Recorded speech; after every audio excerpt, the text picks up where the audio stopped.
Bismillahirrahmanirrahim. Assalamualaikum warahmatullahi wabarakatuh. Alhamdulillah nahmaduhu wa nasta'inuhu wa nastahdihi wa nastaghfiruhu wa natubu ilayhi wa na'udzu billahi min syururi anfusina wa min sayyiati a'malina man yahdihillahu fala mudilla lahu wa man yudlil fala hadiya lahu. Asyhadu an la ilaha illallah wahdahu la syarika lahu wa asyhadu anna Muhammadan 'abduhu wa rasuluh. Allahumma salli wa sallim ala nabiyyina wa qudwatina Muhammadin wa ala alihi wa sahabatihi wa tabi'in wa man tabi'ahum bi ihsan ila yaumiddin. Ikhwatul azhar rahimakumullah, para asatidzah, para guru yang dimuliakan Allah Subhanahu wa taala, kaum mukminin yang dimuliakan Allah Subhanahu wa taala. Insyaallah pada pagi hari ini kita melanjutkan kajian kitab Ar-Rasul Al-Muallim. Pada bagian selanjutnya yang perlu untuk kita atau para guru miliki atau perhatikan di dalam pengajarannya terhadap anak didiknya, yaitu ada mutasrih bil asma asna at-tawbih. Ada mutasrih bil asma, artinya tidak menyebutkan nama ketika memberikan hukuman atau menyatakan perbuatan orang tersebut atau anak kita tersebut perbuatan yang tidak baik. Ikhwatul azhar rahimakumullah, kullu ibni Adam khata'un, kan begitu. Bahwa setiap anak Adam itu, setiap manusia, ya, anak didik kita termasuk kita, ya, adalah juga pasti melakukan satu kesalahan, gitu kan? Ya, pasti melakukan sebuah kesalahan. Yang maksum mana para rasul. Nah, setiap mereka, setiap kita itu punya hak sosial, dan termasuk atau bagian dalam hak sosial adalah untuk mendapatkan nasihat. Sebagaimana hadis kemarin yang kita telah sebutkan, di mana Rasul mengatakan ad-dinu an-nasihah, bahwa agama itu adalah nasihat. Qulna liman, sahabat bertanya, bagi siapa nasihat tersebut ya Rasulullah? Qala lillah wa li kitabihi wa li rasulihi wa li a'immatil muslimin wa ammatihim. Bahwa nasihat tersebut bagi Allah, Rasulnya, kitabnya, pemimpin kaum muslimin dan orang-orang amah, seluruh kaum muslimin. Artinya bahwa hak sosial seseorang, ya, seorang muslim, dia perlu mendapatkan nasihat. Termasuk hak sosial dia juga untuk kemudian dia mendapatkan kenyamanan dan dia mendapatkan juga perlindungan, ya, mendapatkan juga penjagaan nama baik, termasuk di dalamnya ketika dia melakukan sebuah kesalahan. Begitu kan? Nah, makanya di dalam dunia pendidikan yang perlu kemudian diperhatikan oleh setiap kita, setiap guru adalah tidak menyebutkan secara terbuka nama, ya, mungkin murid kita atau nama seseorang ketika dia melakukan sebuah kesalahan, ya, menyebutkan namanya fulan, begitu ya. Nah, ini juga perlu diperhatikan, karena hal ini tidak jarang justru malah bukan memberikan sebuah efek jera bagi si pelaku, bukan justru malah menjadikan dia mungkin tidak melakukan lagi perbuatan kesalahan tersebut. Namun ada orang-orang tertentu yang ketika dibuka namanya, dia menjadi malu, bahkan memberikan sebuah perlawanan, untuk kemudian tidak melakukan perubahan sedikit pun terhadap apa yang dilakukan tadi. Ya, tidak ke arah perbaikan. Nah, ini ikhwatul azhar rahimakumullah, perlu kita perhatikan pula hal yang demikian. Ya, karena ya, disebutkan oleh Aisyah radhiyallahu anha, karena Rasulullah sallallahu alaihi wasallam idza balaghahu ma yakrahuhu, Rasulullah SAW ketika sampai kepada beliau sesuatu yang tidak dia sukai, ya, perbuatan, mungkin perkataan sahabatnya, begitu kan, orang-orang yang berinteraksi dengannya, kemudian sampai kepada beliau perkataan atau perbuatan yang tidak dia sukai, maka kata Aisyah radhiyallahu anha, falam yaqul ma balu fulan yaqulu kadza wa kadza. Rasul enggak mengatakan, ya, kenapa si A, si B, nyebutkan namanya. Kenapa si A, si B kemudian mengatakan perbuatan ini dan itu, ya, atau melakukan perbuatan ini dan itu, tidak. Walakin yaqulu ma balu aqwamun, kata Aisyah. Akan tetapi Rasulullah SAW mengatakan, ma balu aqwamun. Kenapa ada orang-orang tidak menyebutkan namanya, tidak mentasrih nama orang tersebut. Tapi Rasul mengatakan, ma balu aqwamun. Kenapa ada orang-orang yang yasna'una kadza wa kadza wa yaquluna kadza wa kadza. Mereka melakukan perbuatan ini dan itu, mengatakan ini dan itu. Yukanna wa lam yusammi fa'ilahu.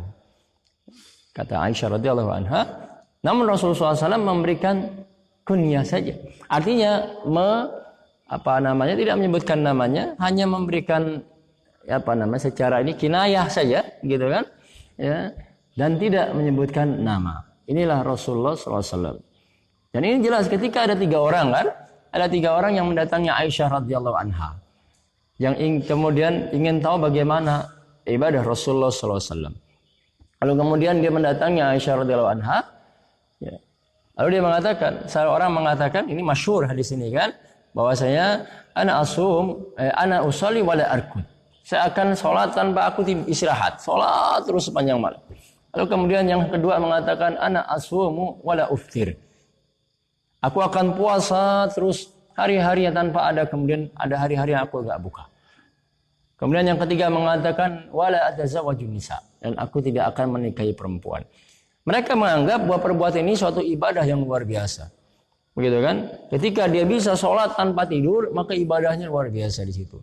Begitu pula yang kedua dan yang ketiga. Lalu Rasulullah SAW ketika mendengar perkataan mereka dari dalam, lalu Rasul keluar dan mengatakan, ma balu aqwamun yaquluna kadza wa kadza. Siapa sih orang-orang yang mengatakan itu? Rasulullah SAW tahu si fulan, gitu kan? Rasul tahu. Tapi Rasul enggak mengatakan si A, si B, si C. Namun Rasul mengatakan ma balu aqwamun. Kenapa ada orang-orang yang mengatakan ini dan itu? Lakinni usolli wa arqud. Tapi aku adalah orang yang salat, aku juga istirahat. Asumu wa uftir. Aku saum dan ada juga aku berbuka. Wa atazawwajun nisa. Aku menikahi wanita. Ya, jadi ini kita bisa lihat bagaimana Rasulullah SAW tidak mentasrih namanya. Begitu pula ketika ada para orang-orang yang ketika sholat, namun tidak fokus pandangan dia kepada tempat sujudnya, tapi masih melihat ke atas. Ketika Rasulullah SAW mengingatkan bahwa hal ini tidak benar, Rasul tidak mengatakan si fulan yang melakukan perbuatan tersebut. Tapi Rasulullah SAW mengatakan, ma balu aqwamun yarfa'una absarahum ila sama fi salatihim. Ya kan? Kata Rasulullah SAW, siapa atau kenapa ada orang-orang yang masih ketika dia sholat mengangkat mukanya, mengangkat kepalanya menghadap ke langit, padahal dalam kondisi dia sholat. Sebagaimana kita ingat, kita bahas kemarin, yang terpenting dari situ adalah apa? Misi yang ada di situ adalah apa? Perbuatannya itulah yang pertama, gitu kan, untuk menjadi pelajaran bagi orang-orang yang selainnya bahwa perbuatan tersebut tidak baik, gitu kan, perbuatan tersebut sesuatu yang tidak baik. Kemudian yang kedua menutupi al-mukhti wal mudhnib, menutupi orang yang berbuat salah dan melakukan dosa. Tapi yang di tashhir mana? Tashhirnya apa? Tashhirnya khata'nya, tashhirnya kesalahannya, tashhirul akhta' wala tashhir al-mukhti, gitu kan. Artinya mensyaharkan, mengumumkan kesalahannya, bukan orang yang berbuat salahnya, kan begitu, bukan orang yang berbuat salah. Nah, kita juga mendengar kasus orang sahabat Ma'iz bin Malik. Ma'iz bin Malik ini ketika dia mendatangi Rasulullah SAW, kemudian dia mendatangi Rasulullah SAW, dia mengatakan, tahirni ya Rasulullah, ya Rasulullah, sucikan aku dong, bersihkan aku. Rasulullah SAW balik saja, istighfar pada Allah, taubat pada Allah Subhanahu wa taala. Ya, enggak lama kemudian dia balik lagi, ya Rasulullah tahirni, ya Rasulullah bersihkanlah aku. Rasul bilang, balik saja, istighfar, taubat. Sama seperti itu. Kemudian enggak lama dia jalan balik lagi sampai 4 kali. Setelah 4 kali, Rasul tanya kepada Ma'iz, "Fima tahir?" gitu kan. Fima utahhir. Bagaimana, apa yang harus aku bersihkan? Kata Ma'iz, inni zanait. Aku telah berzina. Lalu apa Rasulullah SAW senang atau Rasulullah SAW langsung menegakkan hadnya? Rasul masih mengatakan, engkau gila, gitu kan? Engkau gila. Tidak ya Rasulullah. Engkau mabuk. Kemudian tidak ya Rasulullah. Rasul memerintahkan seorang sahabat untuk mencium. Ada enggak bau khamar dari mulutnya? Kata sahabatnya tidak ada ya Rasulullah. Gitu kan?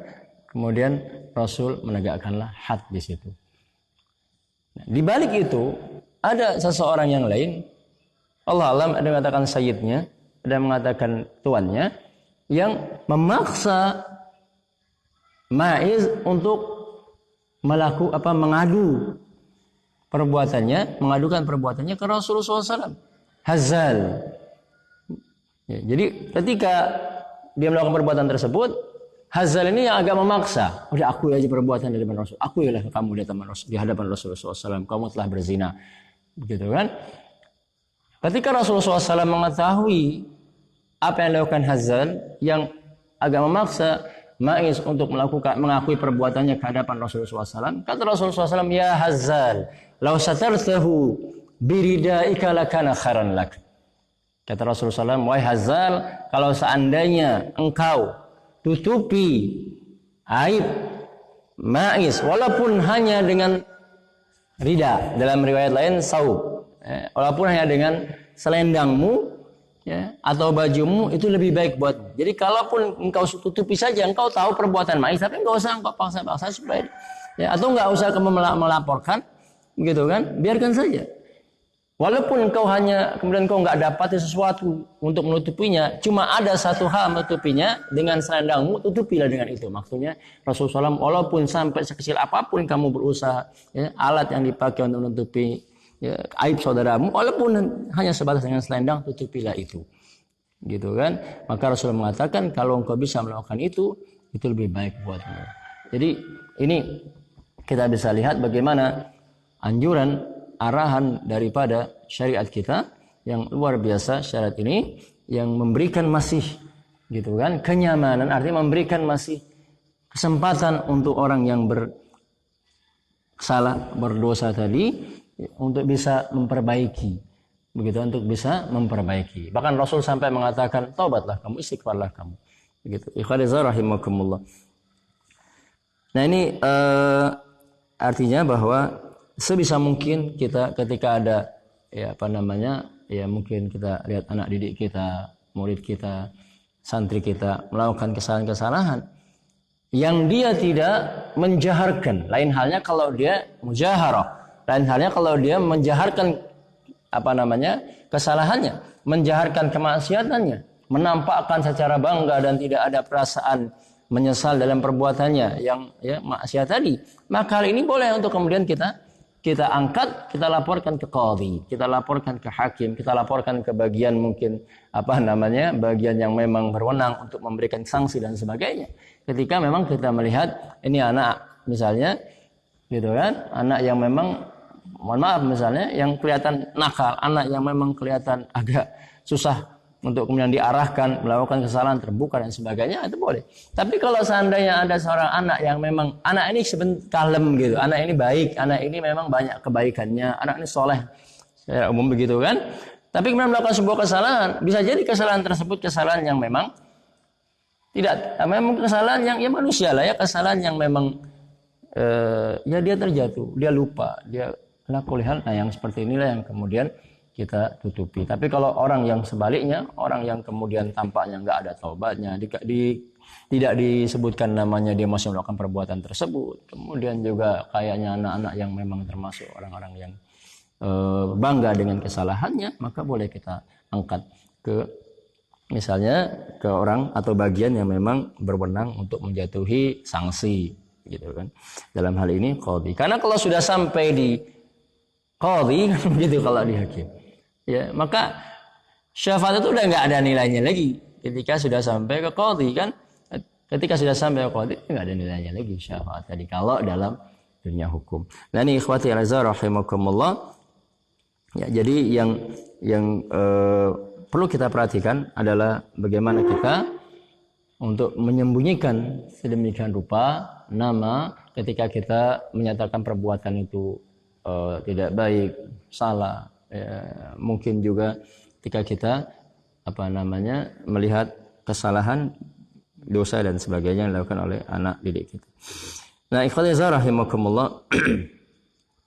Kemudian hal selanjutnya yang mungkin perlu kita perhatikan pula di dalam pendidikan kita adalah menjauhi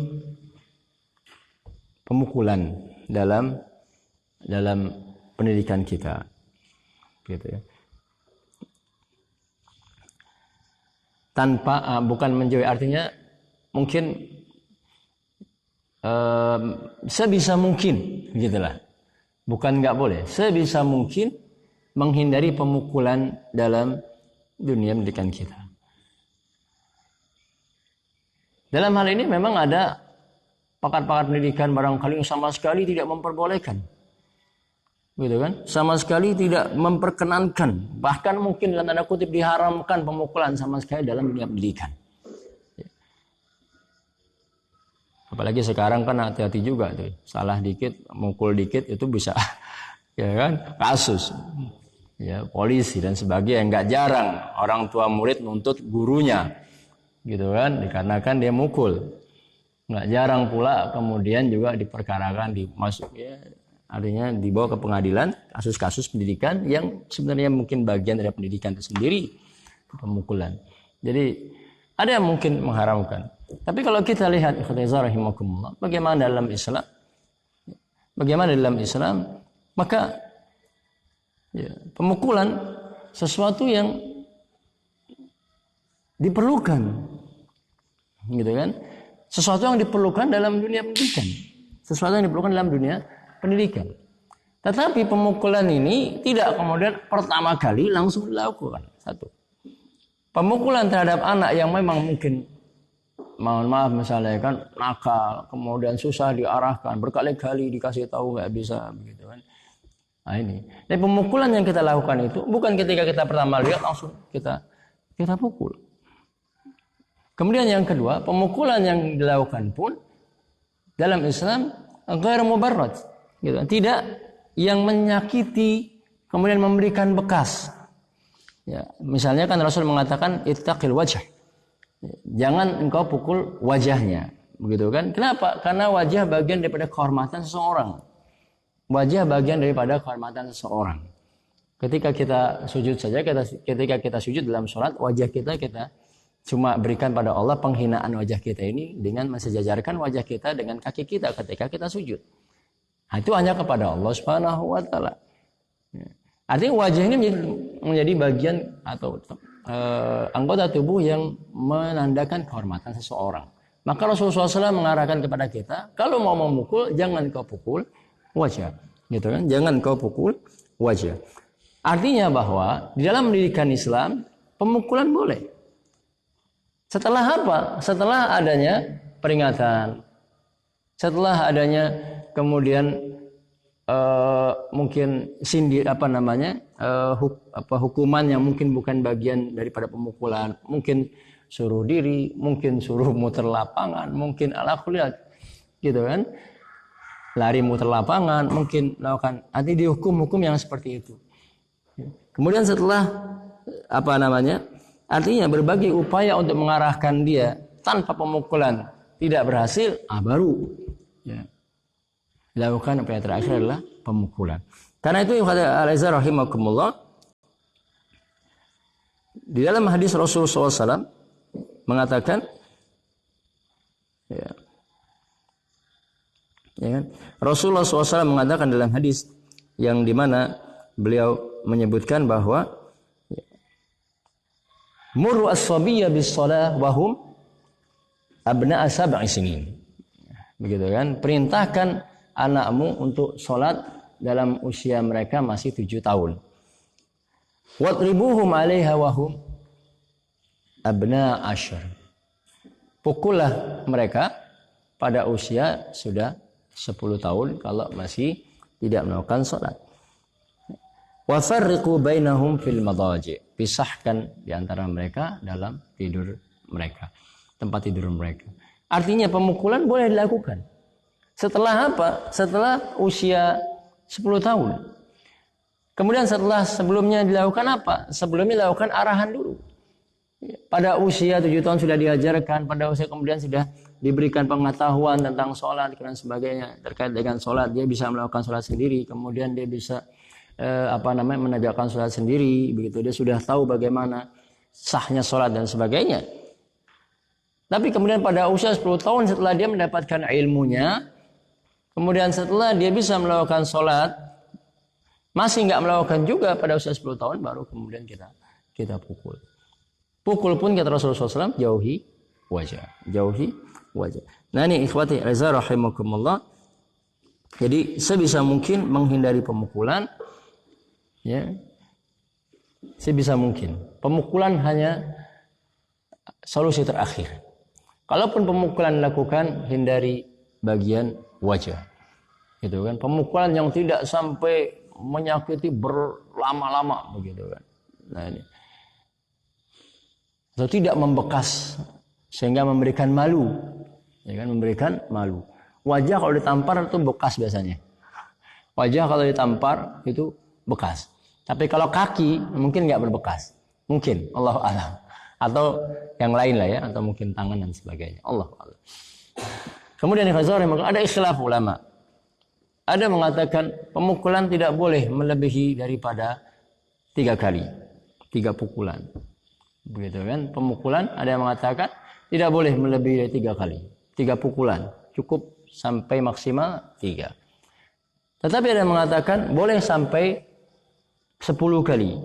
Tidak boleh lebih dari 10. Karena ada hadis yang mengatakan kalau udah di atas 10 pukulan sampai 10 kali. Ada. Karena kalau udah lebih dari 10, para ulama mengatakan ini bisa dikisos. Kalau lebih daripada 10 kali pemukulan, maka itu bisa dikisos, bisa dibalas gitu. Tapi kalau masih di bawah 10, maka dia masih boleh. Jadi ada khilaf ulama. Ada yang mengatakan maksimal 3, ada yang mengatakan maksimal 10. Lalu bagaimana kata rahimakumullah? Ada yang mengatakan jalan keluar dari situ. Kalau masih dia belum balik, anak-anak masih maksimal 3. Begitu kan? Tapi kalau dia sudah balik, sudah kemudian ya sudah balik, maka maksimal 10. Karena wallahu alam, karena tadi kalau di atas 10 dia sudah berhak mendapatkan kisosnya, dan pada usia baliklah terjadi hal tersebut. Wallahu alam. Jadi ini khatizah rahimakumullah terkait dengan berusaha menjauhi pemukulan dalam pendidikan kita. Di sini sebutkan ya beberapa cara-cara atau sarana yang perlu kita pakai sebelum pemukulan itu dilakukan. Yang pertama an-nushu wal irsyad. Nasihati dulu anak yang berbuat kesalahan tadi. Ya. Kemudian yang kedua at-ta'bis. Ta'bis itu menampakkan wajah yang enggak suka. Gitu kan? Kalau dinasihati masih enggak bisa, wajah kita tampakkan wajah yang enggak suka dengan perbuatan atau dengan apa yang dilakukan anak tadi, ya, atau dengan anak tadi. Gitu kan? Kemudian yang ketiga az-zajar. Ya. Yang ketiga az-zajar, ditegur. Kemudian yang keempat al-i'rad. Al-i'rad kita melengoskan, berpaling, enggak suka dengan apa yang dilakukan. Jadi ini tahapan-tahapannya menurut seorang ulama. Kemudian yang kelima at-taubih. At-taubih langsung mengatakan ini buruk. Ini gitu kan, langsung dinyatakan bahwa perbuatannya jelek gitu kan, melanggar syariat, melanggar aturan agama, ini buruk secara akhlak dan sebagainya. Taubih. Kemudian dikatakan yang keenam dalam kitab ini, julusul, ini bahasa ya, Julusul Qarfasa. Julusul Qarfasa disebutkan di sini iqafu talibi ma'a raf'i yadayhi wa nahwa dzalik. Ya, ini mungkin bagian orang-orang Arab ya. Kalaupun kemudian taubih tidak didengar juga, maka suruh anak itu berdiri kemudian mengangkat kedua tangannya. Jadi kita biar orang-orang tahu ini lagi dihukum. Distrap. Bahasa kita distrap. Ya, jadi distrap, dihukum. Belum dipukul, ini langkah. Kemudian yang ketujuh, taklifu talibi wajibatil manziliyah. Dikasih tugas. Ustaz Muqarrabin usulan kan, kasih tugas-tugas, suruh nulis ayat Quran, ya, berapa banyak mungkin, atau tugas menghafalkan hadis, ala kulli hal. Jadi dikasih wajibat manziliyah. Kemudian yang kedelapan, ta'liqul asba. Sebagaimana hadis Rasulullah SAW mengatakan, "Alliqus saut haitsu yarahu ahlul bait fa innahu adabun lahum." Mulailah bawa-bawa tongkat.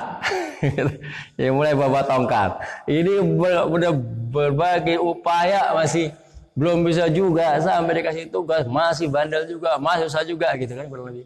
Maka tongkat yang mulai dibawa nih, liatin ke orang tadi nih, masih bandel juga loh tadi gitu. Masih susah juga diatur. Baru kalau udah tongkat dibawa-bawa, udah diputer-puter kita lah, kurang lebih begitu dilihat sama dia. Masih juga nggak digubris, masih melakukan juga, masih luar biasa, nggak ada perubahan pada anak tersebut. Baru al-marhalatul akhirah ad-darbu al-khafif. Pukul. Ya, tapi pukul yang memang tadi tidak memberikan bekas, tidak pada wajah dan sebagainya. Nah, ini khotbah rahimakumullah. Jadi dua hal yang perlu kemudian kita perhatikan. Pertama, ketika kita menyatakan sebuah kesalahan anak didik kita, tidak menyebutkan namanya. Kecuali kalau memang anak didik kita ini udah nggak bisa lagi gitu kan, dengan cara-cara yang tidak disebutkan nama, dia nggak ada taubatnya, dia malah menampakkan kesalahannya, dia suka dengan dosa yang lakukannya, perbuatannya lakukannya, maka ini baru kita angkat ke majelis untuk memberikan sanksi misalnya, atau ke qadhi atau ke hakim. Ya. Kemudian yang selanjutnya, untuk kita berusaha menjauhi pemukulan. Jadikan pemukulan solusi terakhir dalam pendidikan kita setelah hal-hal yang tadi kita tempuh. Nah, ini khotbah rahimakumullah, Allah alam, mudah-mudahan bermanfaat. Salat. Ini yang tadi yang menutupi kesalahan misalnya manis. Wajar mungkin saya lebih kurang paham, mungkin wajar jadi fitnah kedepannya. Apakah itu tidak masuk dalam satu lingkar untuk kemungkaran, masuk dalam amal bergambar menolong dalam dosa dan permusuhan. Iya, jadi menutupi aurat gitu kan, menutupi aib atau kesalahan seseorang. Sebagaimana Rasulullah SAW mengatakan kan, man satara aurata akhihi muslim satarallahu auratahu yaumal qiyamah. Barang siapa yang menutupi aurat, kesalahan, aib saudaranya yang muslim, maka Allah akan tutupi aibnya pada hari kiamat. Begitu pula sebaliknya, yang membuka aib seorang muslim, maka Allah akan buka aibnya di hari kiamat, sampai permasalahan rumah tangganya, kan gitu dalam hadisnya. Sampai pun bagaimana dia di rumah tangganya. Nah, jadi ketika kita menutupi aurat atau aib kesalahan seseorang, bukan berarti kita justru malah ta'awun 'alal ismi wal udwan kepada mereka. Begitu kan? Bukan di situ. Tetapi kita tadi di awal memberikan hak sosialnya, ya, memberikan kesempatan kepadanya untuk dia bertobat. Untuk dia bertobat kepada Allah Subhanahu wa taala. Allah Subhanahu wa taala saja menjatuhkan, ya kan, ketika hambanya berkali-kali melakukan kesalahan, Allah Subhanahu wa taala masih memberikan kesempatan untuk bertobat. Dihancurkannya Firaun oleh Allah, katakan begitu. tidak awal pertama kali dia menindas rakyatnya, tidak kemudian dosa-dosa sebelumnya, tetapi ketika sudah datang hujah, kemudian sudah datang Musa memberikan peringatan, kemudian mengarahkan pada dakwah tauhid, dan sampai kemudian puncak dia melakukan sebuah dosa yang besar, di mana dia mengatakan saya ini Tuhan kan, ana rabbukumul a'la, itu puncak dosa daripada semua dosa yang dilakukan, karena itu sudah menyetarakan diri dengan Allah Subhanahu wa taala. Gitu kan? Artinya Allah masih beri kesempatan seperti pada Firaun sebelumnya itu untuk kembali. Tapi pada sampai puncaknya dan waktu yang Allah sudah tentukan dia enggak pernah kembali juga, baru Allah jatuhkan sanksinya. Ya Allah jatuhkan sanksinya. Dan begitu pula kita ketika melihat seseorang, ya. Maka sehingga Abu Bakar mengatakan, ya, dalam satu ungkapannya itu Abu Bakar mengatakan apa? Ya. Kalau seandainya aku mampu terhadap lizani, kemudian wasyaribil khamar, wasyariq, ya, illa saubi lasatartuhu. Kalaupun aku mampu menutupi seorang pezina ataupun seorang pencuri, seorang peminum minuman keras, aku mampu menutupi walaupun hanya sebatas dengan pakaianku, aku akan tutupi aib orang tersebut. Artinya ketika kita menutupi aib tersebut bukan berarti kita berta'awun alal ismi wal udwan. Gitu kan? Bukan berta'awun alal ismi wal udwan. Kenapa? Karena tadi kita harapkan masih bisa untuk melakukan suatu perubahan, taubat kepada Allah. Gitu kan? Taubat kepada Allah. Apalagi orang yang melakukan kesalahan tadi, orang yang bukan orang yang kita kayaknya orang ini menyesal, kayaknya orang ini orang yang selama ini baik, gitu kan? Kayaknya orang ini orang yang tipe-tipe orang yang enggak sombong dengan kesalahannya begitu. Kayaknya orang kayak gini orang kita harapkan bisa melakukan perubahan setelah kesalahan dia. Maka yang kayak gini. Tapi kalau tadi yang saya katakan, kalau orang ini kemudian tampaknya tidak bisa ada suatu perubahan, kayaknya masih bangga dan sebagainya, ya udah kita laporkan. Adapun Ma'iz tadi, karena permasalahan Ma'iz tadi sudah sampai ke Rasul sallallahu alaihi wasallam. Bahkan Rasul ketika sudah sampai Ma'iz, ada dua hadis perasaan saya. Yang pertama, Ma'iz mengakui sejak awal di masjid. Yang kedua, Ma'iz tidak mengakui sejak awal di masjid, tapi sudah mengatakan tadi minta dibersihkan. Rasul bilang balik dan sebagainya. Ya. Artinya bahwa Rasulullah SAW di situ masih memberikan kesempatan kepada Ma'iz. Udahlah jangan. Tetapi ketika kemudian dia masih memaksa untuk kemudian meminta agar dijatuhkan had, dan sudah datang lagi informasi pengaduan daripada Hazal kepada Rasulullah SAW, kemudian dia sudah mengakui apa yang dilakukannya. Kata sudah di meja hakim ini itu sudah susah untuk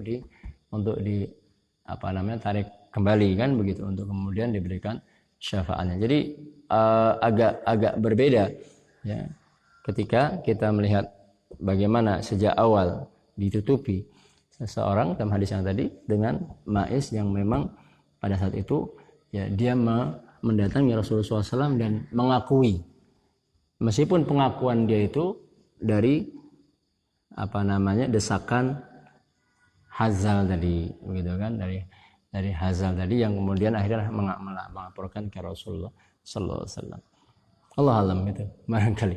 Ya jadi ya, bukan berarti ketika kita menutupi aib kita ta'awun alal ismi wal udwan, tidak. Tapi kalau masih belum berkali-kali ya sudah. Gitu kan? Kita kemudian ini nyatakan secara terbuka. Allah alam. Ya, seperti gibah itu kan pada dasarnya tidak boleh. Ya. Pada dasarnya tidak boleh gibah tersebut. Ya, karena termasuk yang dilarang. Tapi kalau orang tersebut orang yang berefek perilakunya kepada orang banyak, gitu kan, maka kita boleh menyatakan, ya, membicarakan orang tersebut. Katakan orang ini punya perilaku, mohon maaf misalnya kan, kalau ngutang nggak pernah ganti. Ini diutangin nggak ganti. Ya maka ketika dia Kita ini tipenya kayak gini, atau mungkin kasar begitu sama orang lain. Nah, ini kalau dia akan membawa efek kepada orang banyak, maka boleh dikatakan ini orang punya perilaku kayak gini. Itu boleh. Jadi ada pengucapan tertentu pada saat-saat tertentu. Allah a'lam.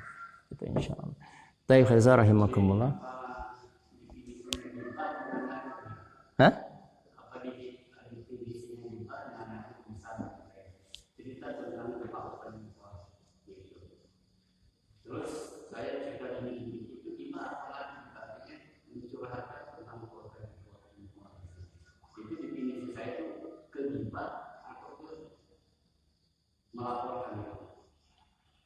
Iya.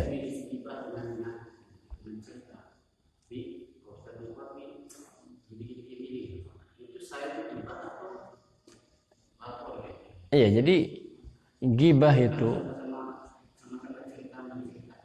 iya, gibah itu membicarakan seseorang, ya, seorang mukmin gitu kan, muslim, membicarakan seorang tersebut.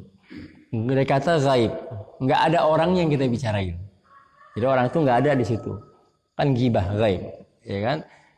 Nah, yang mana kalau orang tadi kemudian mengetahui dia nggak suka apa yang kita bicarakan, gitu. Ada yang membedakan gibah dengan fitnah. Allahu a'lam. Sekalipun hal tersebut benar, tapi orang itu kalau dengar nggak suka, maka itu gibah. Gitu, maka itu gibah. Misalnya mohon maaf misalnya orang cerewet lah gitu kan, banyak kan kita ngomongin. Bener orang itu, iya bener cerewet. Tapi kalau dia dengar ngomongin misalnya kan kayak gini, maka ketika dia dengar dia nggak suka. Nah, itu perbuatan gibah. Dia membicarakan perbuatan seseorang meskipun hal itu ada pada orang tersebut. Tapi kalau hal itu nggak ada pada orang tersebut, jadinya fitnah, ya, karena menuduh orang tadi melakukan perbuatan tadi padahal dia tidak melakukan itu. Jadi kalau benar dan dia nggak suka perbuatan itu jadi gibah, gitu Pak. Nah kalau mengadu, biasanya ngadu itu ke siapa sih? Ngadu itu ke seseorang yang memang berwenang. Beda. Kalau gibah itu kepada biasanya kan ngobrol sama-sama kawan, ya kan, ngobrol-ngobrol dan bicara ke orang lain. Itu gibah. Tapi kalau ngadu lebih terkesan kepada seseorang berwenang untuk memberikan sanksi atau hukuman, gitu kan, maka dia namanya ngadu. Seperti para sahabat mengadukan ke Rasulullah SAW tentang perbuatan fulan dan fulan misalnya gitu kan, atau ya, kejadian dan sebagainya. Itu mengadukan. Seperti tadi misalnya Allah Allah Ma'is misalnya kan, Ahazal mengadukannya ke Rasulullah SAW akan perbuatan Ma'is. Jadi itu perbedaannya. Nah kalau pengaduan bisa benar bisa enggak, kan begitu, ya kan, bisa benar bisa enggak, ya, bisa benar bisa enggak. Seorang misalnya dalam surat An-Nur kan, ketika seseorang mengadukan istri berzina kan, dia mengadukan. Kalau benar berzina istrinya karena diadukan, maka akan mendapat ghadab dari Allah, ya kan. Kalau enggak benar, suaminya dapat laknat. Ada kan pengaduan bisa benar bisa tidak. Tapi cenderung pada orang yang memang berwenang untuk menjatuhkan hukuman atau sanksi. Adapun tadi gibah tidak bentuk pengaduan, tapi dalam obrolan sesama. Dan itu kalau didengar orang yang kita bicarakan, dia tidak suka. Allah alam itu. Tayyib khair insyaallah, masyaallah ini cukup lama hari ini, dan semoga Allah Subhanahu wa taala menjaga kita, senantiasa memelihara kita dan menjadikan apa yang kita lakukan dalam dunia pendidikan kita amal saleh buat kita insyaallah. Dan terima kasih, subhanakallahumma bihamdik asyhadu an la ilaha illa anta astaghfiruka wa atubu ilaik. Assalamualaikum warahmatullahi wabarakatuh.